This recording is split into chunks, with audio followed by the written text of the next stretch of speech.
Welcome to the Wisdom That Breathes channel. Across all our platforms, we try to share wisdom which is relevant and accessible to everyone. But on this particular platform, we go deeper into some of the ancient principles found within the scriptures. If you find some of the terminology difficult or inaccessible, then go over to our Keshava Swami YouTube channel where you'll be able to find other content which is perhaps more relatable. Thank you and enjoy the wisdom that breathes. Namo Bhagavate Vasudevaya.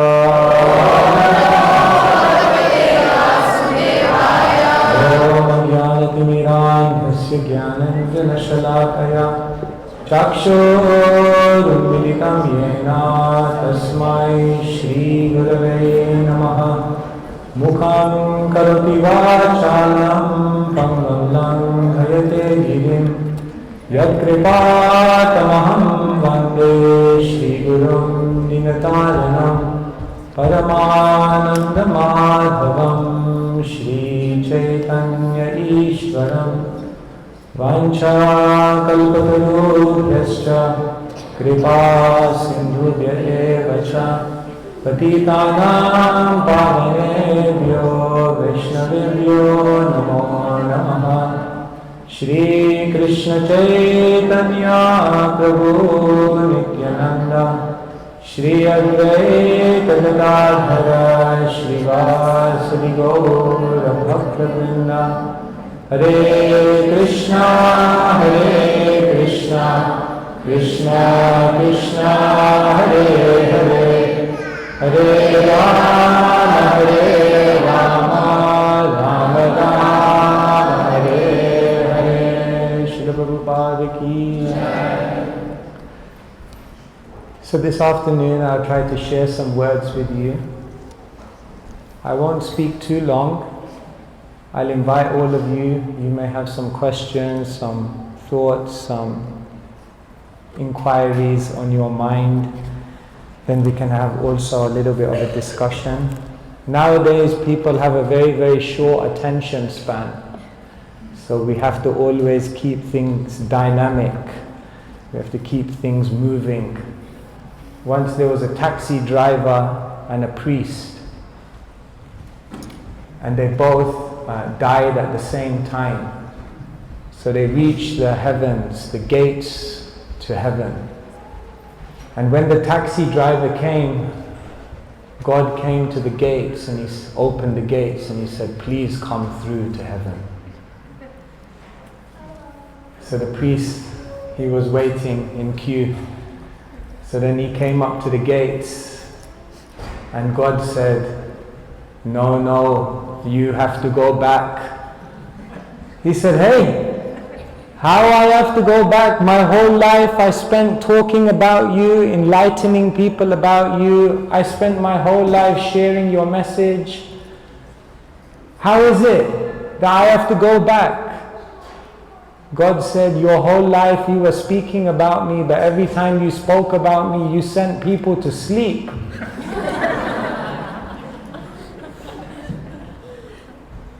He said, "But what about the taxi driver?" He said, "When that guy was driving, everyone was praying to God."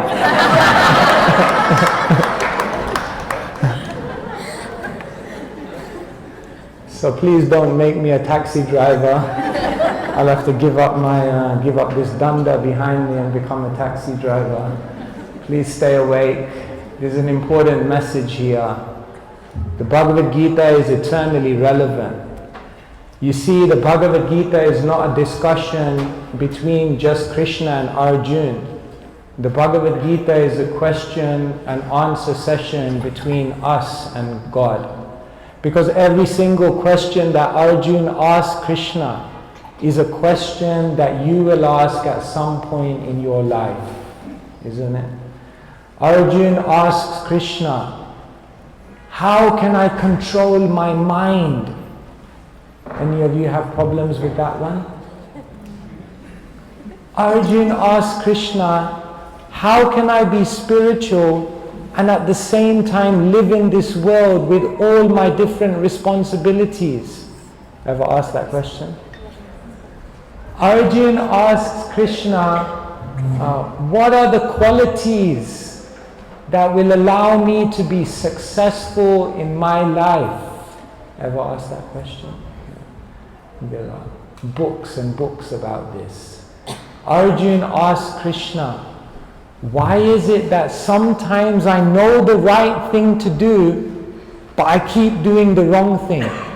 Of course, that doesn't apply to any of you. Yes. Don't give up what you want most for what feels good now. Imagine we could learn how to do that.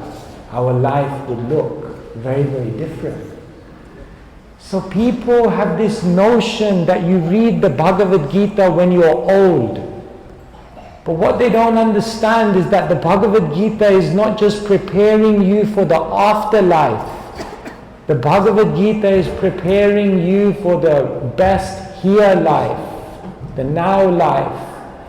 All of us have to make decisions. All of us have to navigate the complexity of life. And there's nothing in the world which teaches us how to do that. You all went to school. Many of you went to university.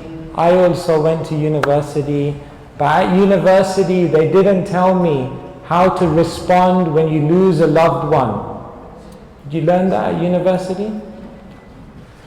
At university, did they teach you how to deal with a relationship breakup? No, didn't teach you that, no.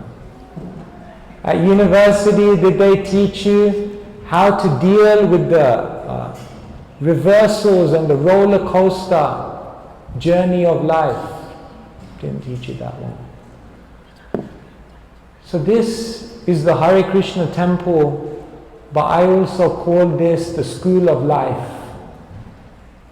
This is the place you come to learn the lessons of how to live and navigate this world.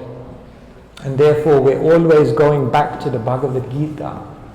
In fact, Lord Shiva, he says to Parvati, Maline mashanam pumsham jalashnanam dine dine Gita Shakred Bhashishnanam Samsara Malanashanam. It's very simple Sanskrit. Jala means water. Shnanam means bath. Dine dine means every day. Just as every day you take a bath with water to clean your body, similarly Gita Shakred Bhashishnanam, the bhasha, isn't it? I'm sure some of you. Gujarati bhasha, Hindi bhasha, Canadian bhasha. We all have, bhasha means language or words. So you should bathe your mind in the words of the Gita every single day in order to cleanse the mind, to cleanse the consciousness. Because we don't see the world as it is. We see the world as we are. And therefore you can't change the world, you can't change what happens around you, but what you can change is your vision. But what are we doing to upgrade our vision? Most people are trying to control the world, but they're not trying to upgrade their own vision. Therefore we're continually coming back to the Bhagavad Gita. And what the Bhagavad Gita is teaching us is where to put our attention. I'll come to the Gita in a second. I remember the first time I came to the Hare Krishna temple, not the first time I came to a Hare Krishna temple to hear a lecture. Because I was coming to the temple for many, many years, but it was just for, not just, I shouldn't say just, it was mainly for darshan and prasadam. And then when I was 15, I started reading the Bhagavad Gita, but to be honest, I was finding it very difficult to understand. So I thought, let me sit in one of these lectures and see what these guys have to say. Maybe I'll learn something. And I have to say, I sat in one lecture of the Bhagavad Gita when I was about 15 or 16, and I learned more in that 1 hour than I learned in 1 year of study by myself. And then later on I heard Krishna mentions that Tadvidi pranipatena pariprashnena sevaya upadekshanti te jnanam jnaninas tattvadarshina. Don't try and understand it yourself.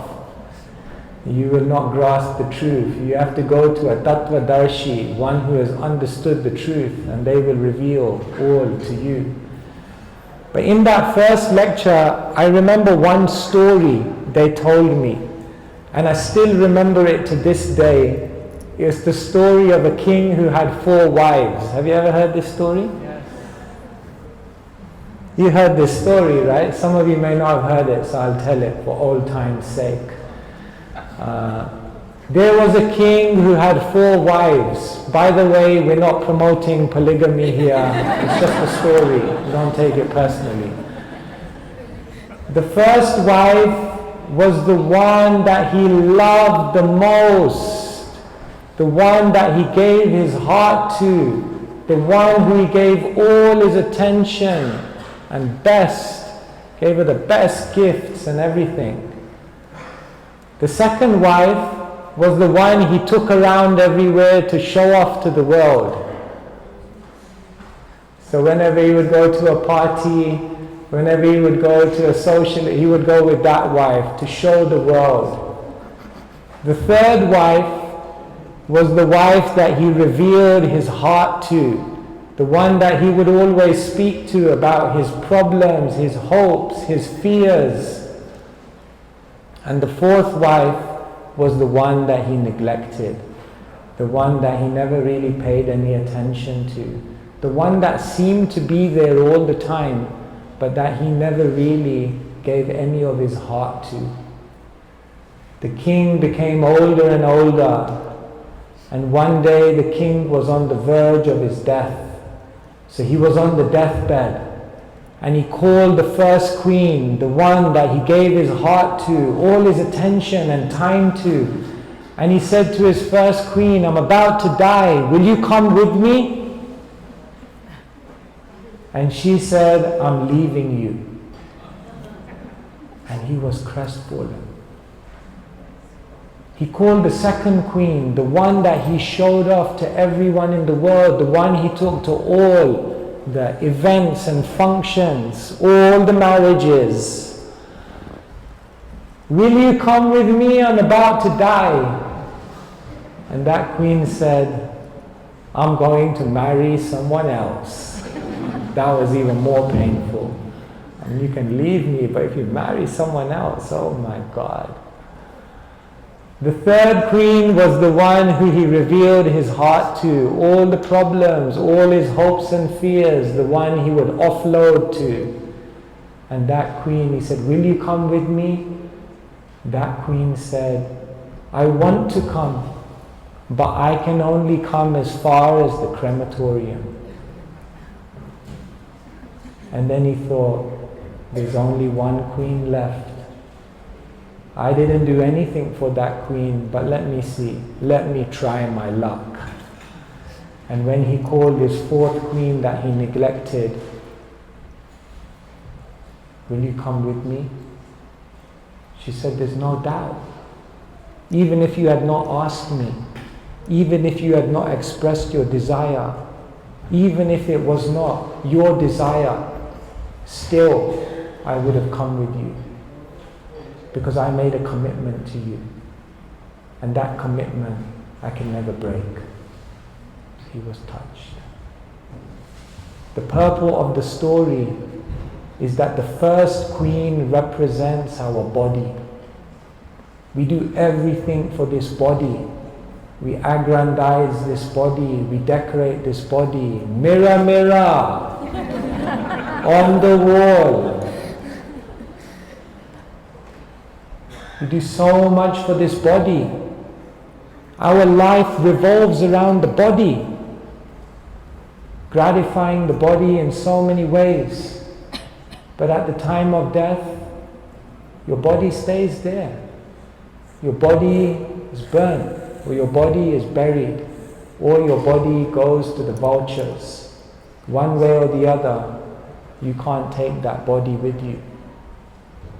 The second queen, the one we show off to everyone, she marries someone else, because that represents all your wealth, all your possessions, all your titles, all your accolades, BSc, MSc, MAD.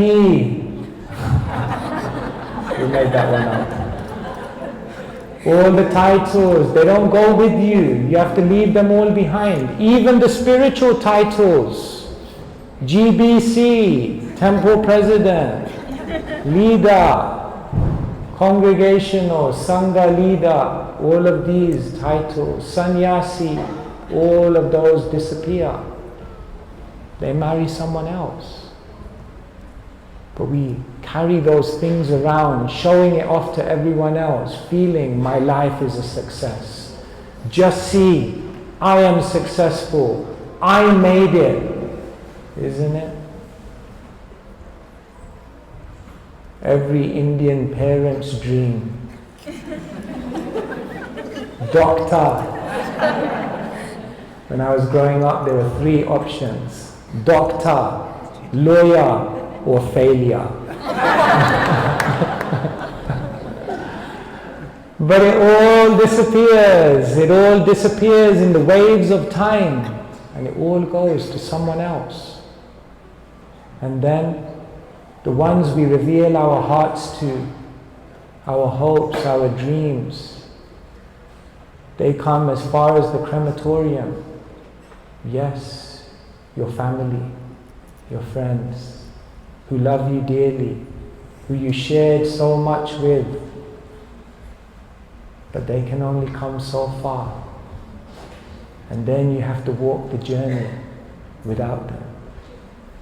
But then, that one we neglected, Ishvara sarva bhutanam hridaya se arjuna tisthati brahmayan sarva bhutani yantra rudhani mayaya.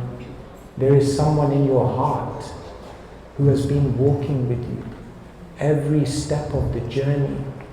But the amazing thing is, although they're the closest one to us, they're the furthest away from our consciousness.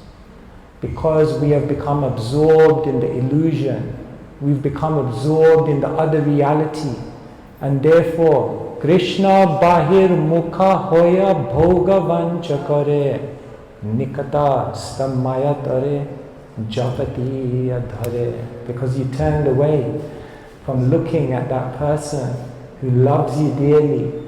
Now we're entangled in the matrix, the illusion of the material world, in which no matter how much we try, things don't seem to always work out how we want it to work out. But Krishna comes life after life with us. And therefore, the goal of life, the meaning, is to somehow re-establish this connection with Krishna. We all desire to experience love in this world. Love is the universal pursuit. But if you look at the world today, it's mostly a case of frustrated love, isn't it? And if you don't believe me, just go into the music charts and listen to all the lyrics. Last Christmas I gave you my heart, and the very next day you threw it away. So much frustration. We seek to experience love, fulfillment of the heart. The person we made the vows to, we thought that would bring about love. Yes, the engagement ring, the wedding ring, and then the suffering. Of course, not all marriages are like that. I'm not advocating everyone to become a sannyasi, by the way. You can have a very happy marriage in the spiritual world. You can have here also. It's possible. But it's rare. Because nowadays people don't know how to relate to each other. Have you seen? There's very little love in the world. There's a lot of talk of love. But most people don't know what love is. One time I used to do book distribution, I still do book distribution, and later on we're going to tell you why everyone should have a copy of the Bhagavad Gita. It's coming. But one day I decided every single person I stop on the street, I'm going to ask them, what is love? Can you define love to me? And I was so surprised, nobody could actually tell me what love was. Nobody should actually do it. Yet this is what we seek. So these literatures like the Bhagavad Gita are basically teaching us what is love and how to find love. The Bhagavad Gita is 18 chapters, and it's said by one commentator, Vishwanath Chakravarti Thakur, he says the Bhagavad Gita is like a jewel box. That's the metaphor that he gives. He says the first 6 chapters of the Bhagavad Gita are like the base of the jewel box, and they are known as Karma Yoga. Then he says the final 6 chapters of the Bhagavad Gita are like the lid of the jewel box, and they're known as Jnana Yoga, yoga of knowledge or wisdom. And he says that inside the jewel box there is a ring, and that ring is represented by the middle 6 chapters of the Bhagavad Gita, which are all about Bhakti Yoga. Bhakti Yoga means the yoga of love. So in essence, if anyone ever asks you, what does the Bhagavad Gita teach you? You can tell them, Karma Yoga, it teaches you how to live. Bhakti Yoga, it teaches you how to love. And Jnana Yoga, it teaches you how to let go. If you learn these 3 things, how to live, how to love, and how to let go, then you will not walk through this world, you will float through this world. This is the secret of the Bhagavad Gita. But the real jewel of the Bhagavad Gita is that the Gita is teaching us how to develop divine love. When you develop divine love for Krishna, you will be able to love everyone and everything around you unconditionally in a way that will satisfy your heart in the deepest way possible. If you look at all relationships in this world, all relationships fall into one of 4 categories. Some relationships are based on bhaya, or fear. I'm sure you can think of a relationship in your life which is based on fear. See some of the husbands looking at the wives. Bhaya, fear.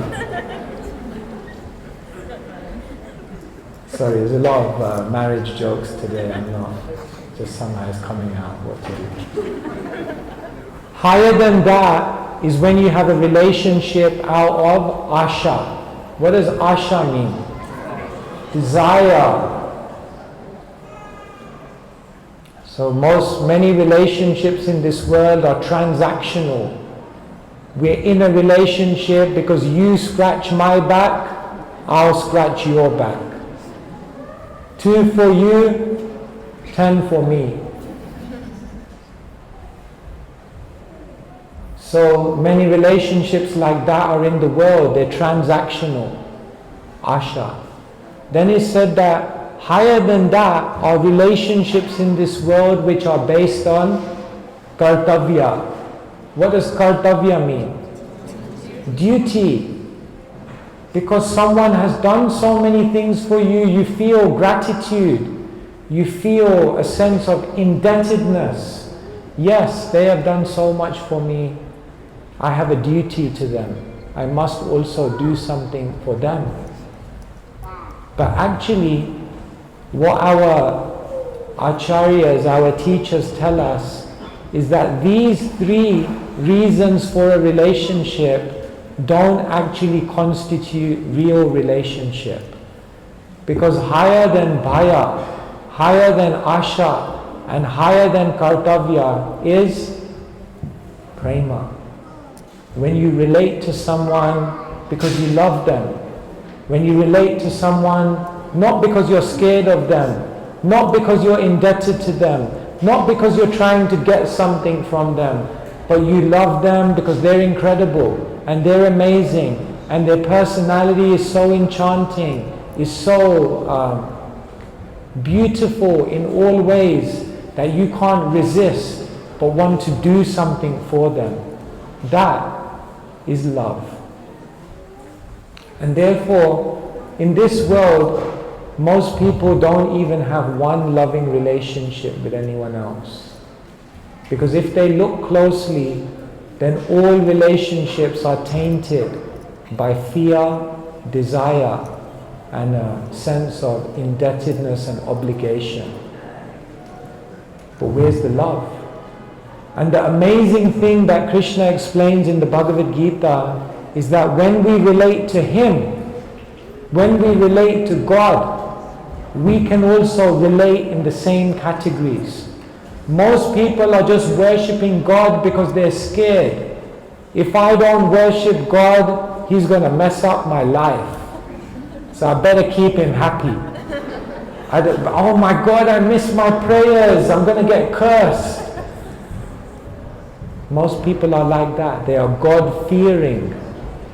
And then many people are relating to God to get something.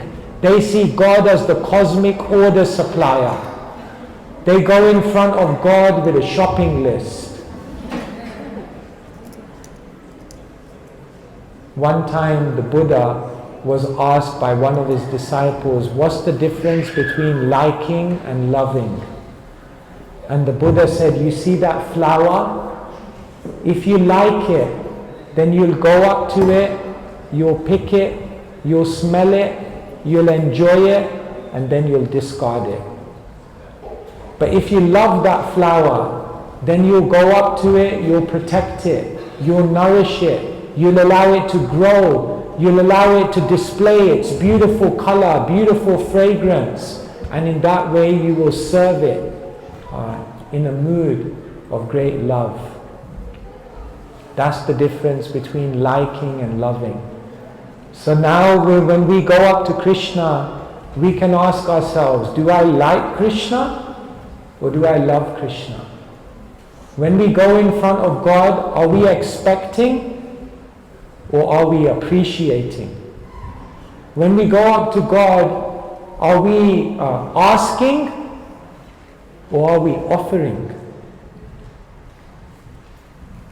These are questions which indicate how much love we have. So most people are relating to God because they want something. Krishna says, that's not love. Don't ask God what He can do for you. Give God what is pleasing to Him. That's love. And then, are we relating to God just because of obligation? After all, God created this world, God did everything for me, so I really should do something for Him. That's still nice. But there's something higher than that. And so, throughout the Bhagavad Gita, Krishna is teaching the science of bhakti. In a very beautiful verse in the Srimad Bhagavatam, it's explained, Yathathayor mula nisechanena tripyanti tatskanda bhujopashakaha Pranopahara chayatendriyanam tatha haranamachuteja. That when you water the root of the tree, then the whole tree becomes satisfied. And when you feed the stomach, the whole body becomes energized. And in the same way, when you direct your love to God, when you awaken that very pure relationship with the Divine, then naturally your relationship with everyone and everything in this world will naturally be infused with love. You can't love someone in a material way. Love is spiritual. Most of what people call love in the world today is simply physical attraction or emotional connection. But beyond the physical and the emotional is the spiritual. And therefore, if you really want to love someone, it goes beyond physicality and emotionality. Real love is based on seeing everyone as a spiritual being, everyone as connected to the Supreme. And because you have love for the Supreme, you naturally have love for everyone and everything, because they're part and parcel of the Supreme. So this is the science of love that most people don't learn about in the world, yet we seek love so much. And so this is why the Bhagavad Gita is so important, because everyone is running around looking for things. They're looking for the right things, but they're looking in the wrong places.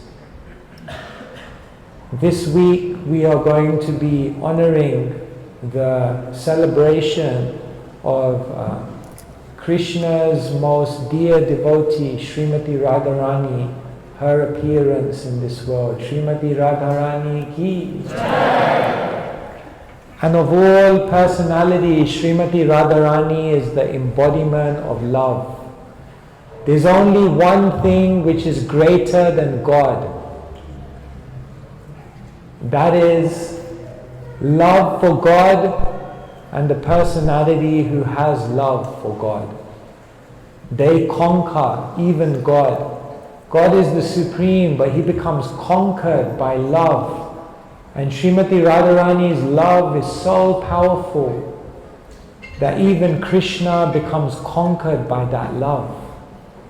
Srimati Radharani's love is so powerful that it contradicts Krishna's words in the Bhagavad Gita. Did you know that? Because in the Bhagavad Gita, Krishna said, Ye yatha mam prapadyante tamstateva bhajami aham. Krishna said, however you serve me, I'll reward you accordingly. But when Krishna came in front of Srimati Radharani, Krishna said, Naparayeham niravadya samyujam swasadu krityam vibhuda yushapiva. Krishna said, I cannot repay you. No, but you said you'll reward accordingly. Srimati Radharani, you've given everything to me. You've sacrificed everything.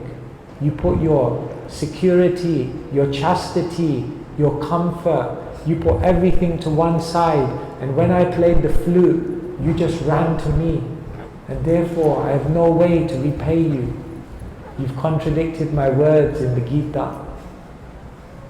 Krishna in the Bhagavad Gita says, Vedaham samatetani vartamanani charjana bhavishyani cha bhutani madhu vedana kaschana. Krishna says, I know past, present, future, I know all living entities. But when Krishna came in front of Srimati Radharani, he said, I don't know. I don't know what kind of love you have for me.